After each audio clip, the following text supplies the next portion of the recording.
भारत अपनी सैन्य ताकत को मजबूत करने के लिए लगातार प्रयास कर रहा है। देश के रक्षा अनुसंधान एवं विकास संगठन यानी DRDO ने ध्वनि नामक नई पीढ़ी की एक मिसाइल तैयार की है। इसकी गति 7400 किलोमीटर प्रति घंटा है और इसकी रेंज करीब 1500 किलोमीटर है, जो ब्रह्मोस से भी ज्यादा खतरनाक और तेज है। मिसाइल का पहला प्रदर्शन परीक्षण 2025 के अंत तक हो सकता है और इसकी तैनाती 2029-30 तक हो सकती है, जिसे हवा, समुद्र और जमीन से लॉन्च किया जा सकेगा। विदेश मंत्री एस जयशंकर ने ग्लोबल प्रतिस्पर्धा के दौर में भारत के लिए चिंता व्यक्त की है। जयशंकर ने कहा, दुनिया बड़े बदलाव और बढ़ती प्रतिस्पर्धा के दौर से गुजर रही है। आज के दौर में हर चीज का हथियार के रूप में इस्तेमाल बढ़ रहा है। ऐसे समय में भारत को अपनी रणनीति मजबूत करते हुए आगे बढ़ना होगा। भारत को वैश्विक संतुलन बनाए रखने के लिए एक बड़े रणनीतिक ब्लॉक का हिस्सा बनना होगा। ओला इलेक्ट्रिक ने देश की पहली बिना रेयर अर्थ मेटल वाली 2 व्हीलर फेराइट मोटर बनाई है। इस मोटर को सरकार की ओर से भी मंजूरी दे दी गई है। अभी भारत इलेक्ट्रिक व्हीकल मोटर बनाने के लिए चीन पर निर्भर है। फेराइट मोटर की क्षमता अन्य मोटर जैसा ही है, लेकिन इसकी लागत बहुत कम है। रेयर मेटल्स का इस्तेमाल परमानेंट मैग्नेट इलेक्ट्रिक मोटर्स के लिए कॉम्पैक्ट और हाई परफॉर्मेंस मैग्नेट बनाने के लिए किया जाता है। अमेरिका के राष्ट्रपति डोनाल्ड ट्रंप ने एक बड़ा आर्थिक ऐलान किया है। उन्होंने घोषणा की है कि 1 नवंबर 2025 से अमेरिका में आयात किए जाने वाले सभी मध्यम और भारी ट्रकों पर 25% टैरिफ लगाया जाएगा।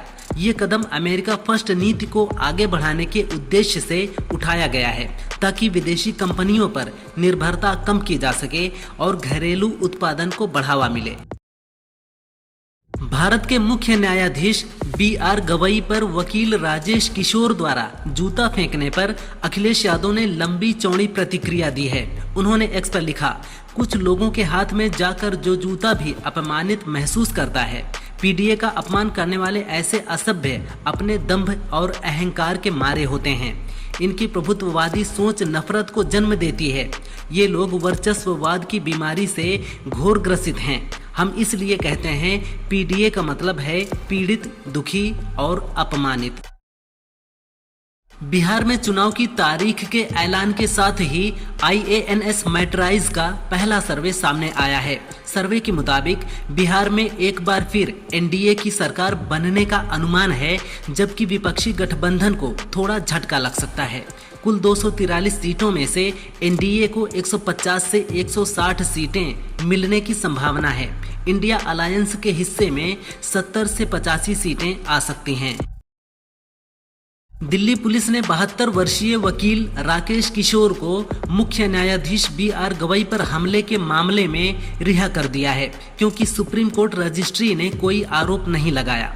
राकेश ने पूछताछ में खजुराहो मंदिर के फैसले पर नाराजगी जताई और बिना पछतावे के कहा कि CJI के अपने देवता से कुछ करने को कहे वाले बयान से वो आहत थे।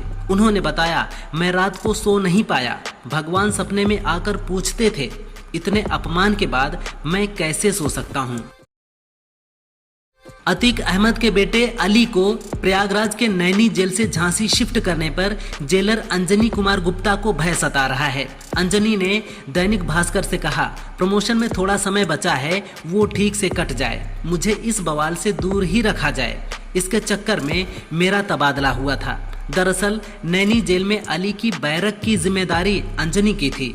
तब अली की बैरक से 1100 रुपए मिले थे। इसके बाद जुलाई 2025 में अंजनी का झांसी ट्रांसफर हो गया। उत्तराखंड के राज्यपाल ने अल्पसंख्यक शिक्षा विधेयक को मंजूरी देकर मदरसा बोर्ड खत्म कर दिया है। सभी मदरसे उत्तराखंड स्कूल शिक्षा बोर्ड से जुड़ेंगे व अल्पसंख्यक शिक्षा प्राधिकरण से मान्यता लेंगे।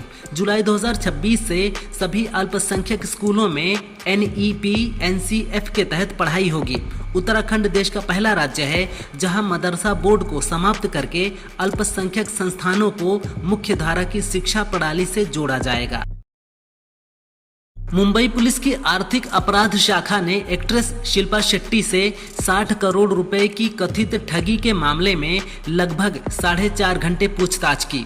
इस हाई प्रोफाइल मामले में अब तक शिल्पा के पति राज कुंद्रा सहित 5 लोगों के बयान दर्ज किए जा चुके हैं। जांच का केंद्र अब उस कंपनी पर है जिसके माध्यम से ये लेन देन हुआ, जिसमें शिल्पा और राज कुंद्रा दोनों डायरेक्टर थे।